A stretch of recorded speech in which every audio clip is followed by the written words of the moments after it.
நீங்கள் ஆயத்தமாக இருங்க. என்ன வச்சுருக்கீங்களோ அதை வச்சு நீங்கள் ரெடியாக இருங்க.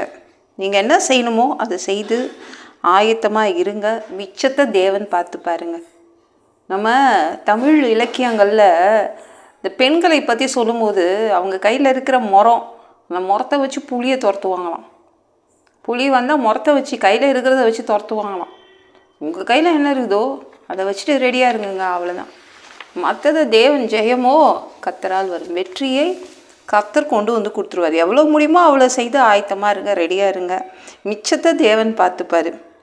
கொஞ்சம் தான் நகை வச்சுருக்கேன், கொஞ்சம் தான் பணம் வச்சுருக்கேன், எப்படி கல்யாணத்தை பண்ணுறது, எப்படி மாப்பிள்ளை தேடுறது, எப்படி பொண்ணு தேடுறது, எல்லாம் தேவன் பார்த்துப்பார். என்ன வச்சுருக்கீங்களோ அதை வச்சு ரெடியாக இருங்க. ஆயத்தமாக இருந்து என்ன செய்யணுமோ செய்யுங்க. அவர் வந்துடுவார். ஜெயத்தை கொடுக்குறதுக்கு தேவன் வருவார். சரிங்களா? இருக்கிறத வச்சு ரெடியாக இருங்க. தேவன் வெற்றியை கொடுப்பார்.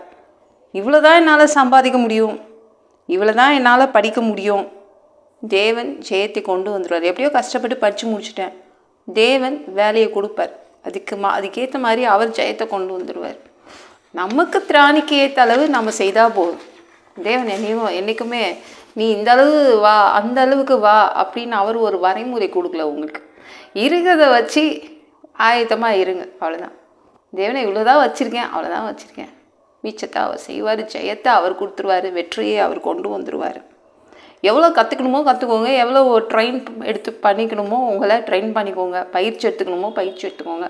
மற்ற வெற்றியெல்லாம் அவர் கொண்டு உங்கள் வீட்டில் கொட்டிடுவார். ஜெயமோ கர்த்தரால் வரும்.